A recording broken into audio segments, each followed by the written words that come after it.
సమరసింహారెడ్డి, ఇంద్రసేనారెడ్డి ఇవన్నీ పవర్ఫుల్ కథలు. మీరేమో గుర్రం పాపిరెడ్డి అని చెప్పేసి ఒక కామెడీ స్టోరీ తీశారు. మీకు ఎందుకలా?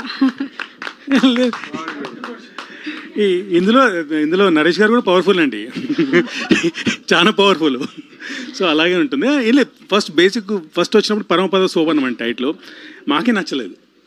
ఎందుకో చాలా సాఫ్ట్ అనిపించింది తన క్యారెక్టర్ పేరు గుర్రం పాపిరెడ్డి. సో అదే టైటిల్ అయితే అయిపోతుంది కదా అన్నట్టు తన చుట్టూ కథలేము అంటే తన పేరు మీద టైటిల్ తీసామంట. ఇప్పటివరకు వచ్చిన అప్డేట్స్ అన్నీ బాగున్నాయండి. All the best to your team. Thanks అండి. ఫరియా గారు, సో అంటే మీరు చేసిన సినిమాలు జాతిరత్నాలు కావచ్చు, మత్స్యవదలరా కావచ్చు, వేరే సినిమాలు చేస్తున్న మధ్యలో కామెడీ క్యారెక్టర్స్ మీకు ఎక్కువగా కనెక్ట్ అయ్యి కామెడీ సినిమాలతోటి మీకు ఎక్కువ హిట్స్ ఉన్నాయి. సో ఈ వైబ్ కంటిన్యూ అవుతుందని కామెడీ చేస్తున్నారు లేదంటే? ఆ వైబ్ అయితే కొంచెం కంటిన్యూ అవుతుంది, బికాజ్ అది నా పర్సనాలిటీతో కనెక్ట్ అయిపోయింది. అండ్ డెఫినెట్లీ ఆడియన్స్ కూడా నచ్చుతుంది అలా నాకు అనిపిస్తుంది. అండ్ కానీ డెఫినెట్లీ యాజ్ అన్ యాక్ట్రెస్ వేరే క్యారెక్టర్స్ చేయాలని ఉంది, అండ్ అది కూడా ప్రాసెస్లో ఉంది అండి.